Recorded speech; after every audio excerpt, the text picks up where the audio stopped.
Hello, friends.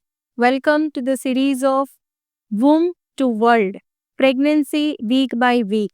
यह series लाने का मेरा जो उद्देश्य है कि समाज में प्रेगनेंसी के रिलेटेड काफ़ी सारे मिथ्स है, काफ़ी सारी गैर मान्यताएं हैं, वह दूर करना और साइंटिफिक वे में जो सही जानकारी है वह आप तक पहुंचाना, ताकि आपकी जो प्रेगनेंसी की यह जर्नी है वह स्मूथ रहे और at the end healthy mother and healthy baby आपके हाथ में आए। सो मैं doctor Kajal Mangukiya, practising gynaecologist, obstetrician and IVF specialist from Orchid Hospital and IVF centre Surat. नमस्कार। अब हम आज बात करने वाले हैं कि सिक्स्थ वीक ऑफ प्रेगनेंसी में माँ के शरीर में क्या क्या चेंजेस होते हैं, बच्चे में क्या चेंजेस होते हैं, डूज एंड डोंट्स, आपको किन चीज़ों का ध्यान रखना है, किन चीज़ों में ध्यान देना है, और फादर टू बी जो है उनकी क्या क्या रिस्पॉन्सिबिलिटीज होती है।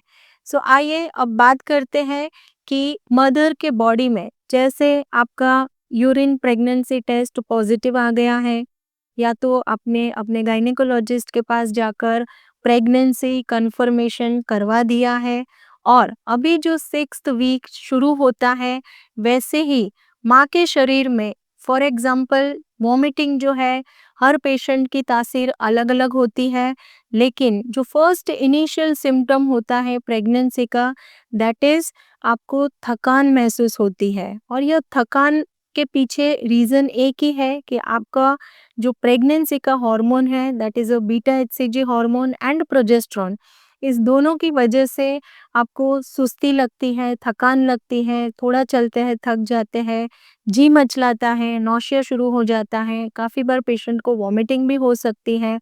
और जनरली जो वॉमिटिंग होती है उसे हम मॉर्निंग सिकनेस कहते हैं। इसके पीछे रीज़न एक ही है कि फॉर एग्जांपल आपने रात को 8 बजे, 9 बजे या 10 बजे खाना खाया है, उसके बाद आप सो जाते हैं। सो ऑन एन एवरेज 6 से 8 घंटा आपका जो पेट है वो भूखा रहता है। इसकी वजह से आपके बॉडी में एसिड सिक्रेशन बढ़ जाता है, plus because of the pregnancy hormone, beta HCG hormone की वजह से भी आपके बॉडी में, आपके स्टमक में एसिड सिक्रेशन बढ़ जाता है। और सुबह में जैसे आप उठते हैं तभी बिकॉज ऑफ भूखा पेट है आपका, वॉमिटिंग शुरू हो जाती है, तो इसीलिए उसको मॉर्निंग सिकनेस कहते हैं। लेकिन यदि आप पूरे दिन में भी प्रॉपर खाना नहीं लेते हैं तो आपको इवनिंग में भी सिकनेस या तो नौशिया या तो वॉमिटिंग हो सकता है। आगे मैं बताने वाली हूँ आपको कि क्या ध्यान रखना है ताकि आपको मॉर्निंग सिकनेस कम हो सके, तो इसके लिए पूरा वीडियो देखना ना भूलें। तीसरा जो सिम्टम्स होता है कि आपको पैर में क्रैम्प्स आ सकते हैं, मूड स्विंग्स आ सकते हैं, कभी छोटी-छोटी बातों पे पहले गुस्सा नहीं आता था, वही चीज़ों पे आपको भी गुस्सा आना शुरू हो जाता है। ब्रेस्ट आपको थोड़े हैवी लगते हैं, टेंडरनेस यानी कि पेन हो सकता है ब्रेस्ट में। सो यह सारे changes sixth week of pregnancy में जो भी महिला प्रेग्नेंट है उसके बॉडी में आते हैं।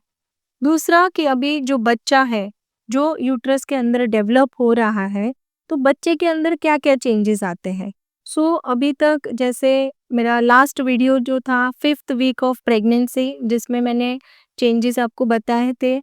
अभी सिक्स्थ वीक में यह जो बच्चा है वह on an average 4 to 7 millimetre size का हो जाता है। जो हम crown to rump length measure करते हैं, it ranges between 4 to 7 mm, यानी कि जो मटर होता है वह साइज का बेबी अभी हो गया है।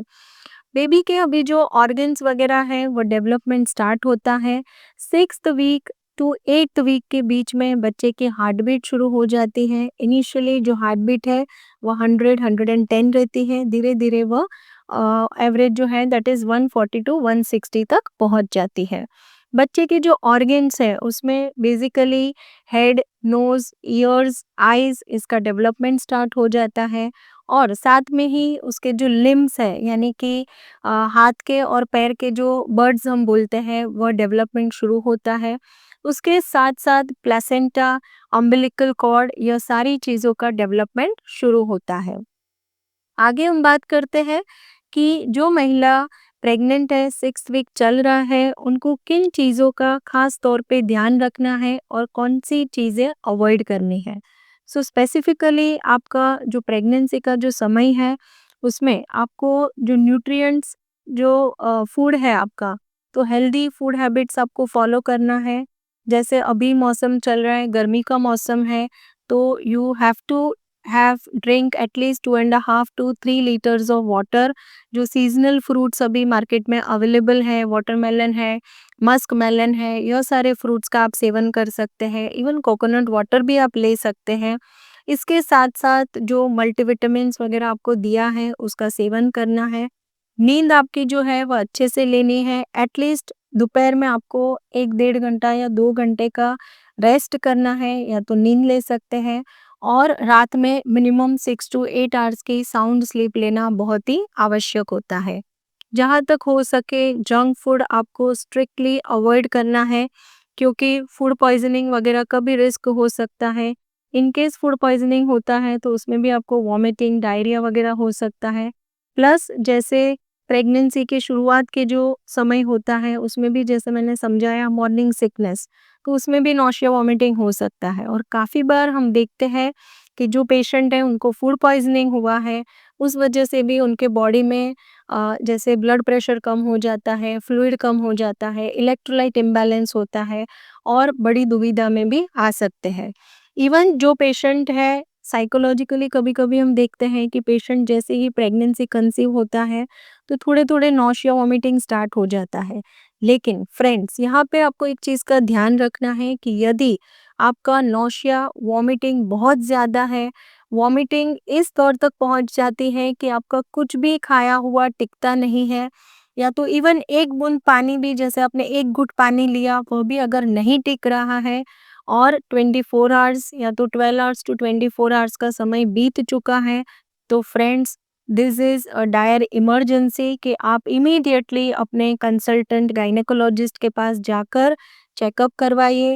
अगर ज़रूरत है तो वह एडमिट भी कर सकते हैं आपको, तो उसके लिए भी आपको सम्मति देना बहुत ही आवश्यक है, क्योंकि जिसे हम बोलते हैं हाइपर एमेसिस ग्रेविडेरम, यानी कि बहुत ही ज़्यादा एक्सट्रीम केसेस जहाँ पे बहुत ज़्यादा वॉमिटिंग हो रही है, तो ऐसे केसेस में आपकी बॉडी में फ्लूइड लेवल जो है, इलेक्ट्रोलाइट्स है, विटामिन्स वगैरह है, वह सारी मात्रा कम होने लगती है और इस वजह से आपकी किडनी पे भी असर पड़ता है और ब्रेन पे भी इफ़ेक्ट आता है और अल्टीमेटली ऐसे पेशेंट में ब्रेन में सूजन आ सकता है, किडनी पे स्वेलिंग आ सकती है, एक्यूट रीनल शटडाउन हो सकता है और एनकेफेलोपैथी करके जो प्रॉब्लम होती है, वह होने की संभावना बढ़ जाती है।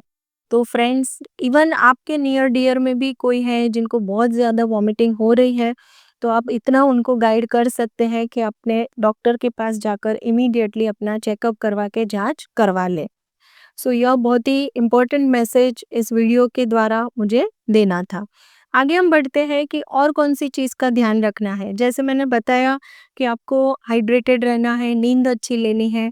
साथ में ही फ्रेंड्स, आपको इधर-उधर जैसे ओवर क्राउडेड जगह है, वहाँ पे जाना जितना हो सके उतना अवॉइड करना है।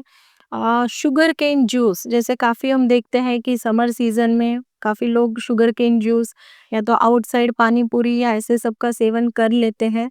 तो ख़ास तौर पे आपको ध्यान रखना है कि ये जो शुगर केन जूस है, आपको पीना भी है, तो घर पे लाकर आप उसको जूस वग़ैरह निकाल के बना सकते हैं। लेकिन outside food, outside sugar cane juice, outside pani puri, बाहर का जो पानी पूरी वग़ैरह है, इसका सेवन आप ना करें, क्योंकि इससे फॉर एग्ज़ाम्पल जैसे टाइफॉइड है, इवन हेपेटाइटिस ई वग़ैरह जो है, हेपेटाइटिस ए वायरस जो है वो स्प्रेड होता है और पेशेंट काफ़ी प्रेगनेंसी में मोर्टालिटी और मॉर्बिडिटी बहुत ही बढ़ जाती है। इवन हमने ऐसे भी पेशेंट देखे हैं जिनमें हेपेटाइटिस ए और ई के कारण जो डेथ रेट होता है ड्यूरिंग प्रेगनेंसी, वह भी बढ़ सकता है। तो यह सारी चीज़ का आपको ड्यूरिंग प्रेगनेंसी खास ध्यान रखना है। दूसरा, आपको कौन-सी चीज़ें अवॉइड करनी है। जो चीज़ अवॉइड करनी है उसमें है, जैसे जंक फूड अवॉइड करना है, हेवी वेट लिफ्टिंग, भारी सामान आपको ज़्यादा नहीं उठाना है, अननेसेसरी ट्रैवलिंग वगैरह जो है वो अवॉइड करनी है। साथ में ही इन केस आपको ब्लीडिंग, स्पॉटिंग वगैरह है तो आपको आपके डॉक्टर रेस्ट वगैरह एडवाइस करेंगे। प्लस साथ में जो भी इंजेक्शंस हैं या तो मेडिसिन्स वगैरह दिए हैं, वो टाइम टू टाइम आपको लेना है। आगे बढ़ते हैं कि प्रेगनेंसी में डूज़ डोंट्स आपको पता चल गए।